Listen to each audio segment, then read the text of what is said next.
Hi, my dear friends. Good evening, everybody. Welcome to Veda Digi School. Learn from your place. This is NTR. మిత్రులారా, మనం perspectives in education DSC school assistant and SGT అదేవిధంగా DyEO ఎగ్జామ్కి సంబంధించి మనం daily test programme అనేది పెట్టుకున్నాం. దీనికి scheduled కూడా ఇవ్వటం జరిగింది. ఈ టెస్టులు మాత్రమే కాకుండా టెస్ట్తో పాటు వీడియో ఎక్స్ప్లెనేషన్ వీడియో కూడా మనం అప్లోడ్ చేస్తున్నాం మిత్రులారా. మరి ఈరోజు విద్యా దృక్పథాల్లో 2వ యూనిట్ ఉపాధ్యాయ సాధికారతలో ఆల్రెడీ మనకి టెస్ట్ 1 కంప్లీట్ అయ్యింది. 50 బిట్లు ఇచ్చుకున్నాం, వాటికి ఎక్స్ప్లెనేషన్ ఇచ్చాం. ఇక రెండవది టెస్ట్ 2లో భాగంగా మరి ఉపాధ్యాయ సాధికారత ఆన్లైన్ టెస్ట్ 2, దీనికి ఆల్రెడీ మీరు ఎగ్జామ్ రాశారు మన యాప్లో, వేద డిజీ స్కూల్ అనే యాప్లో. కింద డిస్క్రిప్షన్ కూడా ఇవ్వటం జరిగింది మన వీడియోకి. సో కాబట్టి ఇంకెవరైనా వేద డిజీ స్కూల్ అనే యాప్ని డౌన్లోడ్ చేసుకోవాలంటే డౌన్లోడ్ చేసుకొని ఎగ్జామ్ రాయొచ్చు. అలాగే దయచేసి ముందుగానే చెప్తున్నాను, ఎందుకంటే వీడియో కంప్లీట్ అయ్యే చివరి దశలో నేను కొంచెం మర్చిపోవటం అనేది జరుగుతుంది. వీడియో అనేది చాలా చక్కగా ఉంటుంది, ఎక్స్ప్లెనేషన్ చాలా బాగుంటుంది. లైక్ చేయండి, సబ్స్క్రైబ్ చేసుకోండి, మీకు అప్డేట్స్ వస్తాయి. కాబట్టి ఇప్పుడు విద్యా దృక్పథాల్లో యూనిట్ 2 ఉపాధ్యాయ సాధికారతలో ఆన్లైన్ టెస్ట్ 2కి మనం ఎక్స్ప్లెనేషన్ ఇవ్వబోతున్నాం మిత్రులారా. చూద్దాం. సో ఫస్ట్ ప్రశ్న, క్రింది వాటిలో సరికాని జత. సో సరికాని జత అన్నాడు. So which of the not matching. So UGC first one చూడండి, UGC university grants commission. Yes, ఇది సరైనదే. యూనివర్సిటీ గ్రాంట్స్ కమిషన్ అనేది 1953 డిసెంబర్ 28వ తేదీన యూజీసీ అనేది ప్రారంభమైంది మిత్రులారా. మీ అందరికీ తెలుసు, యూనివర్సిటీ గ్రాంట్స్ కమిషన్ అనేది మరి ఏ కమిటీ యొక్క రికమెండేషన్స్పై ప్రారంభం కావటం జరిగింది అంటే సార్జెంట్. ఏ కమిషన్? సార్జెంట్ కమిషన్ యొక్క రికమెండేషన్స్ ప్రకారము యూజీసీ అనేది మనకి ప్రారంభం కావటం అనేది జరిగింది. సో యూజీసీ యొక్క పని ఏమిటి అంటే భారతదేశంలో ఉండే విశ్వవిద్యాలయాలు ఏవైతే ఉన్నాయో విశ్వవిద్యాలయాలకు అవసరమైన ప్రజెంట్ అయితే ఆర్థికపరమైన సహాయం చేయటము, గ్రాంట్ ఇన్ ఎయిడ్ అనేది ఇవ్వడము చేస్తుంది. అంతకు ముందు యాక్చువల్గా విశ్వవిద్యాలయాల్ని స్థాపించాలన్నా లేదా విశ్వవిద్యాలయ ప్రమాణాలని నిర్దేశించాలన్నా, విశ్వవిద్యాలయాల్లో అధ్యాపకుల యొక్క అర్హతలు నిర్దేశించాలన్నా, సో అదేవిధంగా అధ్యాపకులను నియమించాలన్నా, పర్యవేక్షించాలన్నా, ఎంటైర్ యాక్టివిటీస్ నిర్వహించడం కోసం యూనివర్సిటీ గ్రాంట్స్ కమిషన్ అనేది 1953 డిసెంబర్ 28వ తేదీన సార్జెంట్ కమిషన్ రికమెండేషన్స్ పై ఏర్పడింది. తర్వాత సైట్, ఎస్ఐఈటి. ఓకేనా? ఎస్ఐఈటి అంటే state institute of education technology. So 1985వ సంవత్సరంలో ఏర్పరిచారు. ఇది కూడా రైటే. రాష్ట్ర దృశ్య శ్రవణ విద్యా వికాస సంస్థ అని చెప్పి సైట్ని పిలుస్తాం, ఎస్ఐఈటిని. రాష్ట్ర స్థాయిలో ఆడియో వీడియో కార్యక్రమాలను, విద్యాపరంగా ఆడియో వీడియో కార్యక్రమాలని రూపొందించి వాటిని రిలే చేస్తుంది. కాబట్టి ఈ సైట్ అనేది 1985వ సంవత్సరంలో ఏర్పడింది మిత్రులారా. ఇక్కడే ఇది రాష్ట్ర స్థాయి దృశ్య శ్రవణ విద్యా వికాస సంస్థ అయితే మరి కేంద్ర స్థాయిలో కూడా సిఐఈటి అనే ఒక సంస్థ ఉంటుంది. Site, CIET. So central institute of education technology, ఇది కేంద్ర స్థాయిలో ఉండే సంస్థ మిత్రులారా. అయితే ఈ కేంద్ర స్థాయిలో ఉండే సైట్ అనే సంస్థ 1982లో ఢిల్లీ కేంద్రంగా ఇది ఏర్పడింది. మరి దీనిని జాతీయ స్థాయి దృశ్య శ్రవణ విద్యా వికాస సంస్థ అంటారు. మరి ఈ సైట్ అనే సంస్థ జాతీయ స్థాయిలో ఆడియో వీడియో పాఠాలని, కార్యక్రమాలని వాటిని రూపొందించి జాతీయ స్థాయిలో ఇంప్లిమెంటేషన్ చేసే సంస్థ ఏది అంటే సైట్. సో మనకి 2018లో విద్యా దృక్పథాలు నేరేడుబండు కలర్లో ఉండే టెక్స్ట్ బుక్లో అయితే సిఐఈటి 1982వ సంవత్సరంలో ప్రారంభించారు అని ప్రస్తావన ఉంటుంది. కానీ ఇప్పుడు 2023లో జగన్మోహన్ రెడ్డి ముఖ్యమంత్రిగా ఉండే సమయంలో 2 టెక్స్ట్ బుక్స్ని ఈ విద్యా దృక్పథాలకు సంబంధించి ఒక కొత్త టెక్స్ట్ బుక్ని తీసుకురావటం జరిగింది. అందులో ఈ సైట్కి సంబంధించి ఏమని ఉంటుందంటే ప్రస్తావన, సైట్ అనేది 1984వ సంవత్సరంలో ప్రారంభమైంది అని ప్రస్తావించబడి ఉంటుంది కొత్త పుస్తకంలో. సో సైట్ అంటే ఈ 1984లో ప్రారంభించిన ఈ సైట్ అనే సంస్థ ప్రధానంగా 2 సంస్థలు, centre for education technology, centre for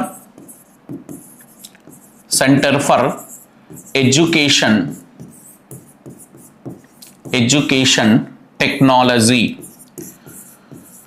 అనే ఒక సంస్థ, ఓకేనా. అదేవిధంగా department of technical education, department of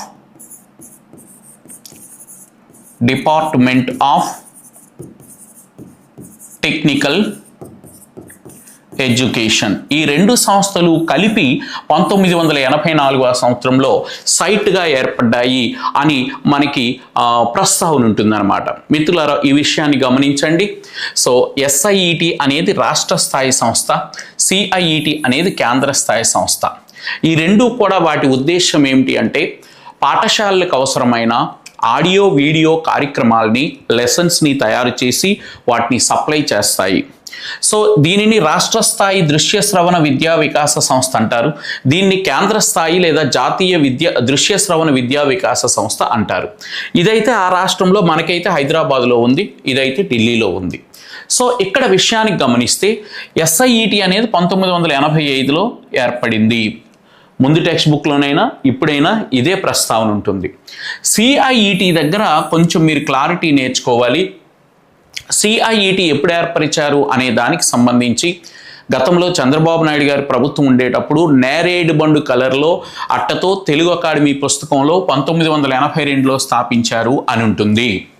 ఇప్పుడు 2023వ సంవత్సరంలో జగన్మోహన్ రెడ్డి గారి ప్రభుత్వంలో రిలీజ్ చేసిన టెక్స్ట్ బుక్లో 1984లో CIETని స్థాపించారని, ఇది 2 సంస్థల కలయికతో ఏర్పడిందని, centre for education technology plus department of technical education, ఈ 2 సంస్థలు కలిపితే CIET ఏర్పడింది అని ప్రస్తావన ఉంటుంది. మిత్రులారా, కొంచెం జాగ్రత్తగా మీరు దాన్ని గమనించాలి. అయితే మీకు డౌట్ రావచ్చు, సార్ మరి దేని ప్రకారం మమ్మల్ని వెళ్ళమంటారు, దేని ప్రకారము చదవమంటారు అంటే ఇది కొంత కాంట్రవర్షియల్గానే ఉంటుంది. కాబట్టి ఇచ్చిన ఆప్షన్స్ని బట్టి మీరు మూవ్ అవ్వాల్సిన అవసరం అనేది ఉంటుంది. నెక్స్ట్ ఇకపోతే డైట్లు. ఆల్రెడీ మనం ఇంతకుముందు చెప్పాం మిత్రులారా, district institute of education and training జిల్లా స్థాయిలో ప్రాథమిక విద్యా నిర్వహణకు బాధ్యత వహిస్తుంది. జిల్లా స్థాయి విద్యా శిక్షణ సంస్థ అంటాము. 1986 జాతీయ విద్యా విధానం ప్రకారము డైట్లు అనేవి ప్రతి జిల్లాకి 1 చొప్పున ఏర్పడ్డాయి. 1986 జాతీయ విద్యా విధానం ప్రకారము డైట్లు ఏర్పడిన ఎగ్జాక్ట్గా ఈ డైట్లు అయితే 1989-90 నుంచి పనిచేస్తున్నాయి. ఓకేనా. డైట్లు ప్రారంభం కావటం 1986 సెప్టెంబర్, రైటే, ఈ option right, A right, B right, C right. కానీ మన ఆంధ్రప్రదేశ్ రాష్ట్రంలో 1989-90 నుంచి డైట్లు అనేవి పనిచేస్తున్నాయి. ఇక్కడ కొంచెం క్లారిటీగా మనం ఈ విషయాన్ని గుర్తుపెట్టుకోవాలి. దేశవ్యాప్తంగా ఈ జిల్లా విద్యా శిక్షణా సంస్థలు అయితే 1986 సెప్టెంబర్ నుంచే ప్రారంభమయ్యాయి, కొన్ని ప్రయోగాత్మకమైన జిల్లాలను ఎంపిక చేసి. కానీ ఎంటైర్ ఆంధ్రప్రదేశ్ రాష్ట్రం అంతటా కూడా 1989-90 నుంచి డైట్లు అనేవి ప్రారంభం కావటం జరిగింది. జిల్లా స్థాయిలో ప్రాథమిక విద్య నిర్వహణకు బాధ్యత వహిస్తాయి. జిల్లా స్థాయిలో NCERT వలె పనిచేస్తాయి. జిల్లా స్థాయిలో ప్రాథమిక విద్యకు సంబంధించి వృత్తిపూర్వక, వృత్తి అనంతర శిక్షణా కార్యక్రమాలు నిర్వహిస్తాయి. డైట్లలో 7 విభాగాలు పనిచేస్తాయి. ప్రతి విభాగానికి ఒక సీనియర్ డైట్ లెక్చరర్ అనేవారు ప్రాతినిధ్యం వహిస్తారు. ఓకేనా.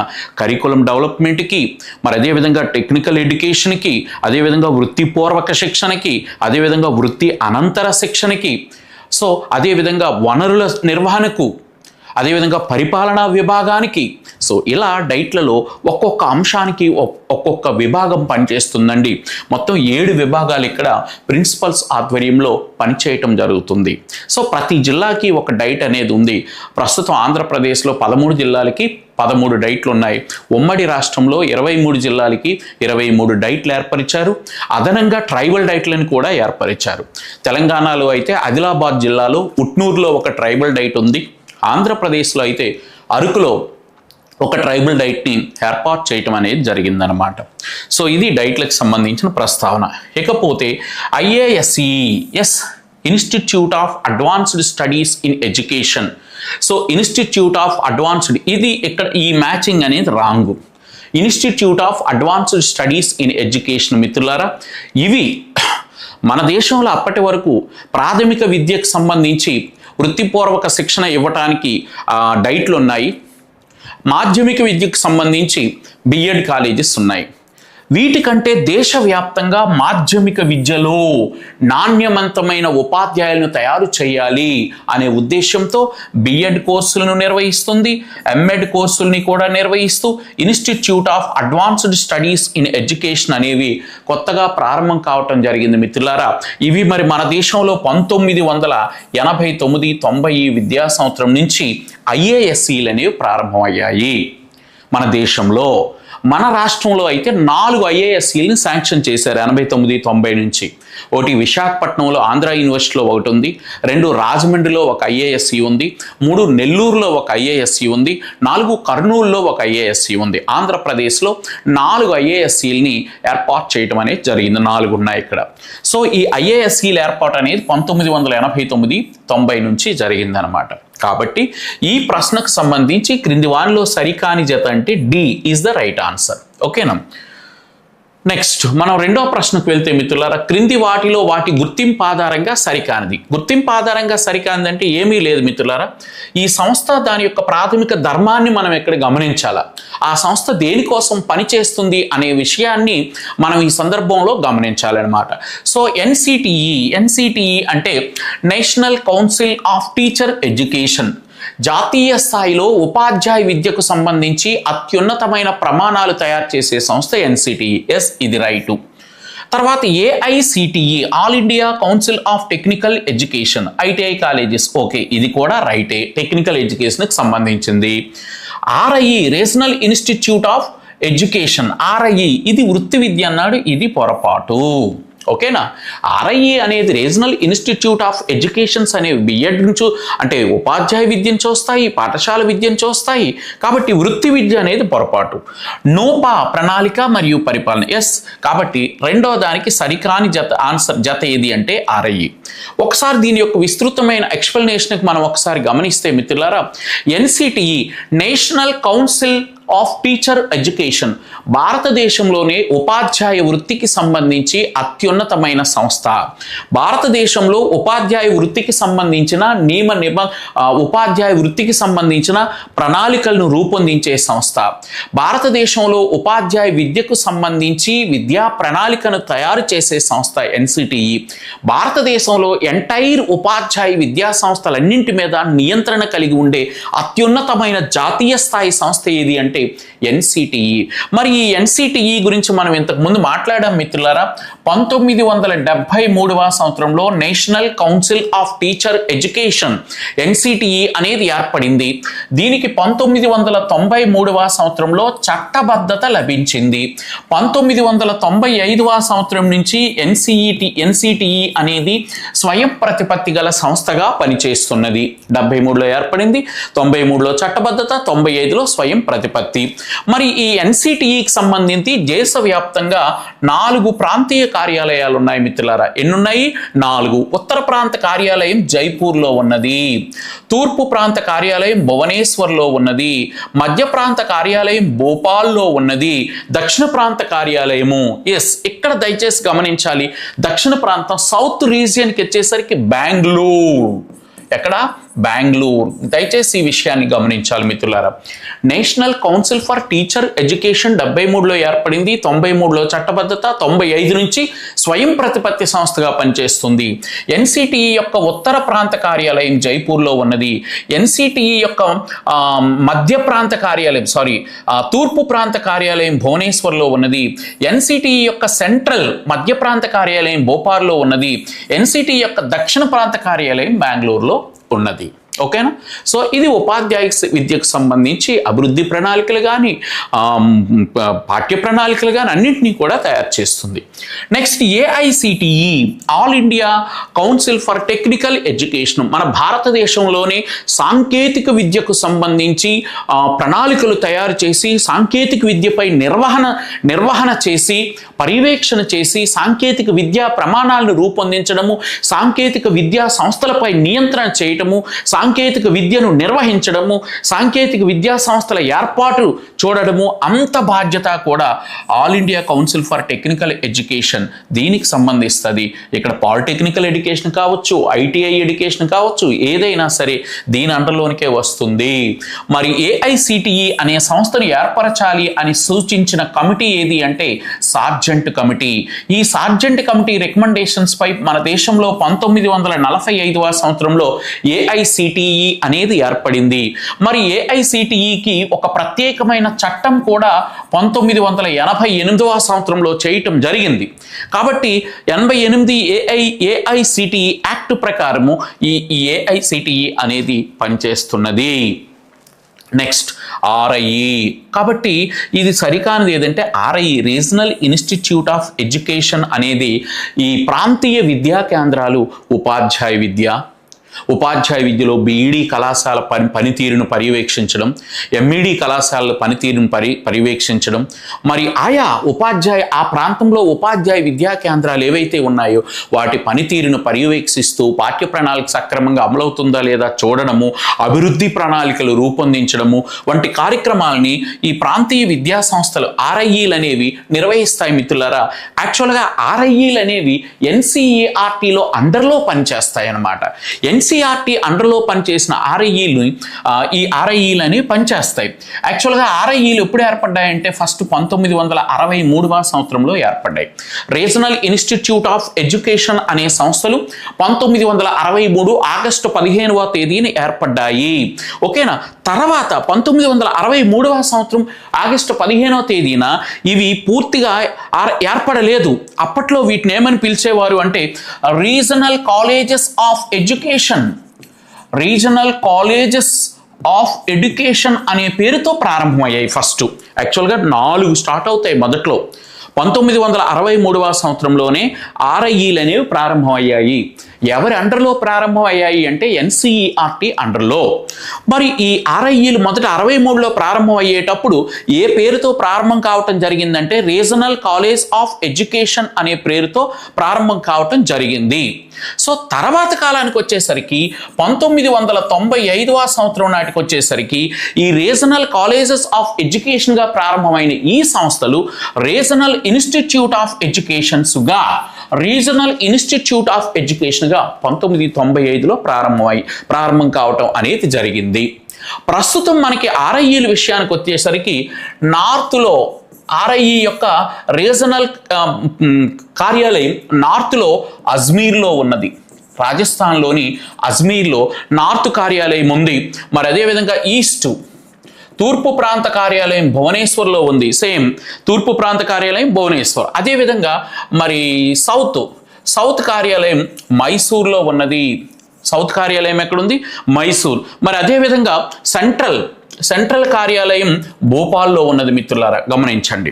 So regional institute of education యొక్క నార్త్ ప్రధాన కార్యాలయం అజ్మీర్, ఈస్ట్ ప్రధాన కార్యాలయం భోపాల్, సౌత్ ప్రధాన కార్యాలయం మైసూర్, మరి సెంట్రల్ ప్రధాన కార్యాలయం భోపాల్లో ఉన్నది. ఇలా ఈ 4 కార్యాలయాలతో పాటు రీసెంట్గా 2023 సంవత్సరంలో ఆంధ్రప్రదేశ్లో అదనంగా మరొక కార్యాలయాన్ని ప్రారంభించారు. నెల్లూరులో రీజనల్ ఇన్స్టిట్యూట్ ఆఫ్ ఎడ్యుకేషన్ యొక్క కార్యాలయాన్ని 2023లో ఆంధ్రప్రదేశ్లో నెల్లూరులో ప్రారంభిస్తున్నట్లు ప్రభుత్వము కేంద్రం నుంచి పర్మిషన్ తీసుకొని అనౌన్స్ చేయటం జరిగింది. 2025 నుంచి దీని భవన నిర్మాణ కార్యక్రమాలు కూడా జరుగుతున్నాయి. ఆర్ఐఈ నెల్లూరు. మరి ఈ ఆర్ఐఈ నెల్లూరు యొక్క కార్యాలయము ఏ ఏ రాష్ట్రాల యొక్క విద్యా కార్యక్రమాలని పర్యవేక్షిస్తుంది అంటే తమిళనాడు, ఆంధ్రప్రదేశ్, తెలంగాణ, పాండిచ్చేరి. తమిళనాడు, ఆంధ్రప్రదేశ్, తెలంగాణ, పాండిచ్చేరి. సో కొత్తగా ఎక్కడ ఆర్ఐఈని ఏర్పరుస్తున్నారు అంటే నెల్లూరు. ఏ ఇయర్లో డెసిషన్ తీసుకున్నారంటే 2023. ఏ ఇయర్ నుంచి దానికి సంబంధించిన వర్క్ నడుస్తుంది అంటే 2025. ఏ ఏ రాష్ట్రాల యొక్క ప్రాంతీయ విద్యా కార్యక్రమాలని పర్యవేక్షిస్తుంది అంటే తమిళనాడు, ఆంధ్రప్రదేశ్, తెలంగాణ, పాండిచ్చేరి. తమిళనాడు, ఆంధ్రప్రదేశ్, తెలంగాణ, పాండిచ్చేరి. ఓకేనా? సో ఇది ఆర్ఐఈ గురించి అన్నమాట. నెక్స్ట్ నోపా. ఎస్, వెరీ ఇంపార్టెంట్ మిత్రులారా. ప్రణాళిక మరియు పరిపాలన విద్యా వ్యవస్థలో జాతీయ స్థాయిలో ఏ దేశంలో, మన భారతదేశంలో జాతీయ స్థాయిలో విభిన్న రంగాల్లో విద్యా వ్యవస్థలు ఉన్నాయి. పాఠశాల విద్యలో ఉన్నాయి, ఉపాధ్యాయ విద్యలో ఉన్నాయి, సాంకేతిక విద్యలో ఉన్నాయి, అనేక రంగాల్లో. సో ఈ విద్యా ప్రణాళిక మరియు పరిపాలనకు సంబంధించిన అత్యున్నతమైన సంస్థ ఏది అంటే నోపా, విద్యా ప్రణాళిక పరిపాలన. యాక్చువల్గా దీని యొక్క observation national university of education planning and administration. National universities of education planning and administration. అయితే మిత్రులారా, ఈ నోపా అనేది యాక్చువల్గా 1961-62లో యునెస్కో, ఐక్యరాజ్య సమితి యొక్క అనుబంధ విభాగమైన యునెస్కో యొక్క దక్షిణాసియా కార్యకలాపాల్లో దక్షిణాసియాలో విద్యా పరిపాలన ప్రణాళిక నిర్వహణ కోసం దక్షిణాసియాకు సంబంధించి 1961-62లో మరి యునెస్కో ఆధ్వర్యంలో ఒక సంస్థ ఏర్పడింది అన్నమాట, విద్యా పరిపాలన ప్రణాళికకు సంబంధించి. తర్వాత అది క్రమేణా 1964-66లో మన దేశంలో కొఠారి కమిషన్ రికమెండేషన్స్ ప్రకారము ఈ విద్యా పరిపాలన ప్రణాళికతో పాటు స్టాఫ్ కాలేజీగా మారింది. విద్యా పరిపాలన ప్రణాళిక, అదేవిధంగా విద్యా నిర్వాహకుల స్టాఫ్ కాలేజీగా ఇది పేరు మారటం అనేది జరిగింది 66లో. తర్వాత 1979కి వచ్చేసరికి 1979కి వచ్చేసరికి NIEPA నీపాగా ఇది మారింది. విద్యా పరిపాలన ప్రణాళిక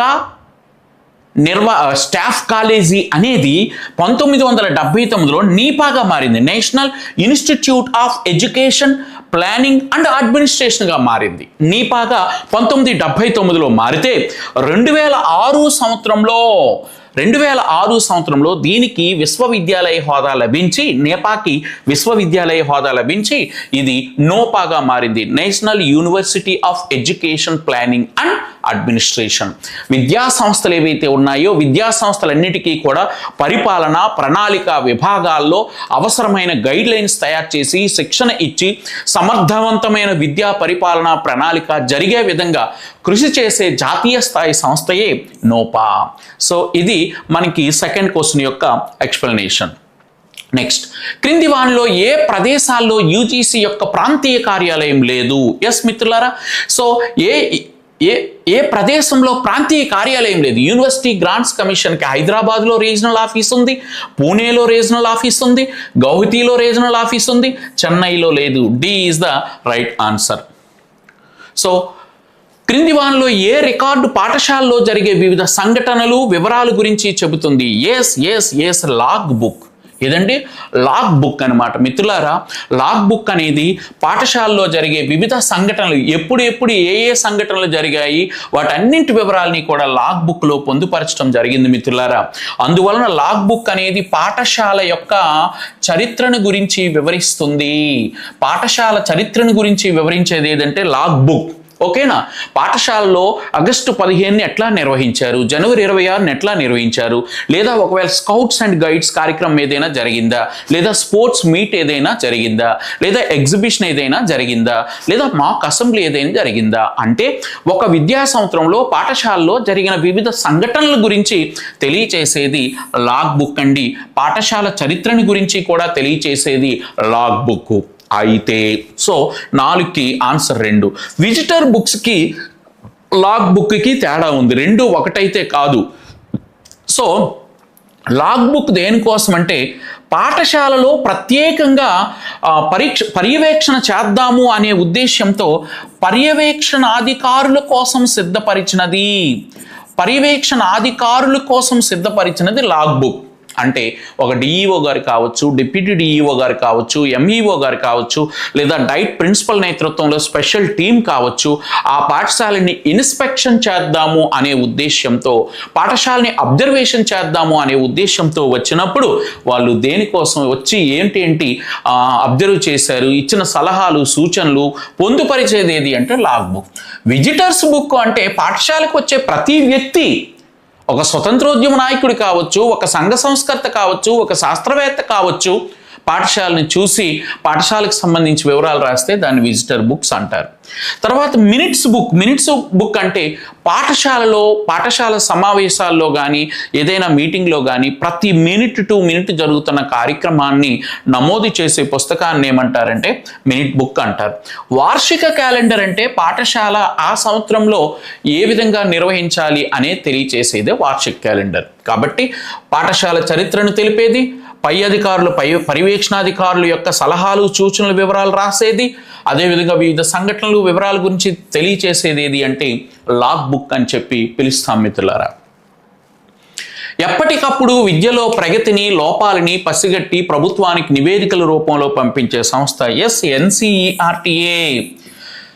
ఎన్సిఆర్టీఏ ఎప్పుడూ కూడా జాతీయ స్థాయిలో కేంద్ర మానవ వనరుల మంత్రిత్వ శాఖ లేదా ప్రస్తుతం జాతీయ విద్యా మంత్రిత్వ శాఖకి సలహాదారుడిగా ఉంటూ భారతదేశంలో దేశవ్యాప్తంగా విద్యలో ఏకరూపత ఎలా ఉంది, ఎట్లాంటి పాఠ్య ప్రణాళికలను మనం అమలు పరుస్తున్నాము, ఎట్లాంటి సిలబస్ను మనం అమలు పరుస్తున్నాము, వాటి అమలు తీరు ఎలా ఉంది, ఈ దేశంలో విద్యా వ్యవస్థ ఎలా పనిచేస్తుంది, హైయర్ ఎడ్యుకేషన్ ఎలా ఉంది, లోవర్ ఎడ్యుకేషన్ ఎలా ఉంది, ఇట్లాంటి అంశాలు పాఠశాల స్థాయిలో ఎంటైర్ విషయాలన్నింటినీ కూడా ఎప్పటికప్పుడు ప్రభుత్వానికి తెలియచేసేది, కేంద్రానికి తెలియచేసేది ఏది అంటే ఎన్సిఈఆర్టీ మిత్రులారా. 1961వ సంవత్సరంలో ఏర్పడింది. మరి భారతదేశంలోని విద్యా వ్యవస్థ అంతటికీ కూడా నిరంతర పరిశోధనలు చేస్తూ ఉపాధ్యాయులకు సంబంధించి వృత్యంతర శిక్షణా కార్యక్రమాలని ఇచ్చే సంస్థ ఏది అంటే ఎన్సిఈఆర్టీ. జాతీయ స్థాయి NTSE national talent search examination ప్రతిభా అన్వేషణ పరీక్ష నిర్వహించే సంస్థ ఎన్సిఈఆర్టీ. మరి ఉపాధ్యాయ విద్యలో కానీ పాఠశాల విద్యలో కానీ నూతన పరిశోధనలు చేసిన వ్యక్తులకి ప్రతి ఏటా కూడా వారి యొక్క పరిశోధనని గుర్తించి గౌరవించి ఇన్నోవేటివ్ రీసెర్చెస్ కోసం ఒక డిపార్ట్మెంట్ ఏర్పరిచి వాళ్ళని ఎప్పటికప్పుడు గౌరవిస్తూ సన్మానించే సంస్థ ఏది అంటే ఎన్సిఈఆర్టీ. పాఠశాల స్థాయి పాఠ్య ప్రణాళికలను రూపొందించేది ఎన్సిఈఆర్టీ. పాఠశాల స్థాయి సిలబస్ని రూపొందించేది ఎన్సిఈఆర్టీ. సెమినార్లు సదస్సులను పాఠశాల విద్యపై నిర్వహించేది ఎన్సిఈఆర్టీ. 1961వ సంవత్సరంలో ఏర్పడిందండి. మరి నార్త్ ప్రధాన కార్యాలయం, ఉత్తర ప్రాంత ప్రధాన కార్యాలయం శ్రీనగర్లో ఉంది ఎన్సిఈఆర్టీకి సంబంధించి. మరి దక్షిణ ప్రాంత సౌత్కి ప్రధాన కార్యాలయం మైసూర్ కర్ణాటకలో ఉంది. మరి ఈస్ట్ తూర్పు ప్రాంత కార్యాలయం భువనేశ్వర్ ఒరిస్సాలో ఉంది. మరి సెంట్రల్ ప్రాంత కార్యాలయం మధ్య ప్రాంత కార్యాలయం భోపాల్ మధ్యప్రదేశ్లో ఉంది. మరి అదేవిధంగా నార్త్ ఈశాన్య భారతదేశ కార్యకలాపాలను చూసే కేంద్రం షిల్లాంగ్లో ఉంది. ఇట్లా ఎన్సిఈఆర్టీ తన కార్యకలాపాలని నిర్వహిస్తుంది. కాబట్టి NCERT is the right answer. EFLU అనేది English and foreign languages university. English and foreign languages university. D is the right answer. మిత్రులారా, ఆంగ్ల భాష పైన, ఆంగ్ల భాషతో పాటు అనేక విదేశీ భాషలపైన నిరంతరము పరిశోధనలను ప్రోత్సహిస్తూ, పరిశోధనలు చేసిన వ్యక్తులకు ఉపకార వేతనాలు ఇస్తూ, వాటిలో నిత్య నూతనత్వాన్ని, ఆంగ్ల వాచకాలను తయారు చేయటంలో కానీ, ఆంగ్ల భాషకు సంబంధించి ఇంగ్లీష్ టెక్స్ట్ బుక్స్ రూపకల్పన, వాచకాలు తయారీ, ఇంగ్లీష్ టీచర్లకు శిక్షణ ఇవ్వడంలో కానీ జాతీయ స్థాయిలో కృషి చేసే సంస్థ ఏది అంటే ఇఫ్లు, ఇంగ్లీష్ అండ్ ఫారిన్ లాంగ్వేజెస్. అయితే మిత్రులారా, ఈ ఇఫ్లుని ఇంతకుముందు సిఫెల్ అనేవారు, సిఐఈఎఫ్ఎల్, CIEFL, central institute of English and foreign languages, central institute of English and foreign languages. ఇప్పుడైతే ఇఫ్లు అంటున్నాం, ఇంతకుముందు సిఫెల్ అనేవాళ్ళమి. అంతకుముందు ఫస్ట్ 1958లో 1955వ సంవత్సరంలో ఈ ఇఫ్లుని central institute of English, central institute of English first యాక్చువల్గా మనకి ఇప్పుడు ఇచ్చిన ఈ కొత్త టెక్స్ట్ బుక్ 2023లో వచ్చిన విద్యా దృక్పథాల్లో అయితే దీని గురించి ఒక వివరణ ఇవ్వటం జరిగిందనమాట. ఫస్ట్ 1958లో సెంట్రల్ ఇన్స్టిట్యూట్ ఆఫ్ ఇంగ్లీష్ అనే పేరుతో ప్రారంభమైంది. తర్వాత ఇది సిఫెల్గా మారింది, సెంట్రల్ ఇన్స్టిట్యూట్ ఆఫ్ ఫారిన్ లాంగ్వేజెస్గా 1972వ సంవత్సరంలో ఇది మారింది. ఓకేనా, ఫస్ట్ 1958లో సెంట్రల్ ఇన్స్టిట్యూట్ ఆఫ్ ఎడ్యుకేషన్గా స్టార్ట్ అయింది. తర్వాత 1972వ సంవత్సరంలో central institute of English and foreign లాంగ్వేజెస్గా మారింది 72లో. తర్వాత EFLU, English and foreign languages యూనివర్సిటీగా 2006 సంవత్సరంలో ఇది మారింది అని చెప్పి ప్రస్తావించడం జరిగింది. అంటే విశ్వవిద్యాలయ హోదా 2006 సంవత్సరంలో 2007 సంవత్సరంలో విశ్వవిద్యాలయ హోదా దీనికి రావటం జరిగింది. ఇప్పుడుండే కొత్త విద్యా దృక్పథాల పుస్తకంలో ఈ విధంగా ప్రస్తావించారు. ఏమన్నారు? సెంట్రల్ ఇన్స్టిట్యూట్ ఆఫ్ ఎడ్యుకేషన్గా 1958లో ప్రారంభమైంది. అలాగే central institute of English and foreign languages యూనివర్సిటీగా 1972లో ప్రారంభమైంది. So EFLU, English and foreign languages యూనివర్సిటీగా 2007లో ప్రారంభమైంది. అంటే విశ్వవిద్యాలయ హోదా లభించింది. ఇంతకీ ఈ సంస్థ పని ఏమిటి అంటే ఇంగ్లీష్ మరియు విదేశీ భాషలపైన పరిశోధనలు చేయటం, ఇంగ్లీష్ భాషలో వాచకాలు తయారు చేయటం, ఇంగ్లీష్ భాషకు అవసరమైన ఇంగ్లీష్ టీచర్లకు అవసరమైన వృత్యంతర శిక్షణా కార్యక్రమాలు నిర్వహించడం వంటివి చేస్తుంది.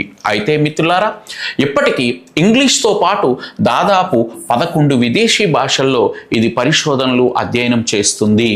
మరి ఇఫ్లు యొక్క ప్రధాన కార్యాలయం ఎక్కడుంది అంటే హైదరాబాద్లో ఉంది. ఎక్కడుంది మిత్రులారా? హైదరాబాద్లో. ఇఫ్లు యొక్క ప్రధాన కార్యాలయం హైదరాబాద్లో ఉంటే అనుబంధ కార్యాలయాలు షిల్లాంగు, లక్నో. సో ఇఫ్లూకు అనుబంధంగా ఈశాన్య రాష్ట్రాల్లో షిల్లాంగ్లో ఉంది. ఇఫ్లూకు అనుబంధ కార్యాలయం నార్త్లో ఉత్తరప్రదేశ్లో లక్నోలో ఉందన్నమాట. సో ఆరో దానికి D is the right answer.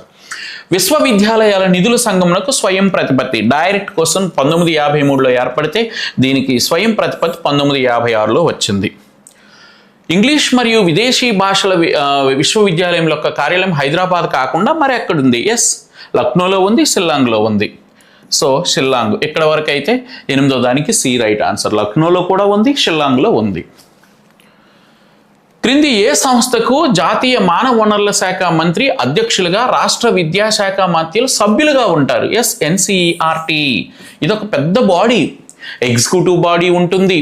అంటే దీని యొక్క కార్యనిర్వహణ విభాగం చూడటానికి సో కేంద్ర మానవ వనరుల మంత్రి అధ్యక్షుడిగా ఉంటాడు ఎన్సీఆర్టీకి. రాష్ట్ర విద్యాశాఖ మంత్రులు ఇందులో మెంబర్స్గా ఉంటారనమాట. సో 9వ దానికి ఏ ఈజ్ ద రైట్ ఆన్సర్. 10 ఉపాధ్యాయులకు జాతీయ స్థాయిలో బోధనోపకరణాల తయారీలో శిక్షణ మరియు సంస్కృతి, వారసత్వము, నైతిక విలువలు. ఎస్, సంస్కృతి, వారసత్వము, నైతిక విలువలు, కల్చర్. భారతదేశానికి సింధు నాగరికత నుంచి ప్రారంభమయ్యి నేటి వరకు కూడా మన దేశానికి ఒక కల్చర్ అనేది ఉన్నది, సంస్కృతి ఉన్నది, సాంప్రదాయం ఉన్నది, ఆహారపు అలవాట్లలో వేరియేషన్ ఉన్నది, వేష భాషల్లో వేరియేషన్ ఉన్నది, కట్టుబట్టల్లో వేరియేషన్ ఉన్నది. కాబట్టి మన దేశ సంస్కృతి సాంప్రదాయాన్ని పరిరక్షించే విధంగా అవసరమైన పాఠ్య ప్రణాళికలు రూపొందించడం, సిలబస్ తయారు చేయటం, భవిష్యత్తు విద్యార్థులకి ఈ దేశ సంస్కృతి సాంప్రదాయాన్ని కాపాడే విధంగా విద్యార్థుల్ని తయారు చేయడానికి రూపొందించిన సంస్థ ఏది అంటే సిసిఆర్టీ. ఓకేనా, centre for cultural and research training. ఓకేనా? సో జాతీయ స్థాయిలో సాంస్కృతిక శిక్షణ సంస్థ CCRT అంటాం మిత్రులారా. ఇది 1979వ సంవత్సరంలో ఢిల్లీలో CCRT అనేది ఏర్పాటు కావటం జరిగింది. ఓకేనా? సో 10వ దానికి ఆన్సర్ ఏది అంటే A is the right answer. So ఇది మనకి జస్ట్ ఒక టెస్ట్లో కొంచెం 10 బిట్లకు మాత్రమే మనం అనాలిసిస్ ఇవ్వడం జరిగింది మిత్రులారా. ఇలా ఒక యూనిట్లో 2 టెస్టులు కండక్ట్ చేసుకుంటున్నాం. ఆల్రెడీగా టెస్ట్ 1 అయింది, 50 బిట్లకి టెస్ట్ పెట్టాం, 50 బిట్లకి అనాలిసిస్ ఇచ్చాం. అదేవిధంగా ఇప్పుడు ఇది ఉపాధ్యాయ సాధికారతలో 2వ టెస్టు 50 బిట్లను ఇవ్వటం జరిగింది. 50 బిట్లకి కూడా మనం అనాలిసిస్ ఇవ్వడం జరిగింది. అనాలిసిస్ ఇచ్చిన వీడియోని మనం దీనికి అటాచ్ చేయటం జరుగుతుంది. అది ఈ వివరాలన్నీ కూడా మన యాప్లో ఉంటాయి. మన యాప్ సో వేదా డిజి స్కూల్ మన డిస్క్రిప్షన్లో ఉంది. సో ఈ టెస్ట్ ప్రోగ్రామ్ మీకు కానీ నచ్చి మీకు ఉపయోగపడుతుంది అంటే ఖచ్చితంగా మీరు గూగుల్ ప్లే స్టోర్లోకి వెళ్ళొచ్చు, లేదా మన డిస్క్రిప్షన్లో ఉండే యాప్ లింక్పై మీరు క్లిక్ చేస్తే వేదా డిజి స్కూల్ యాప్ అనేది వస్తుంది.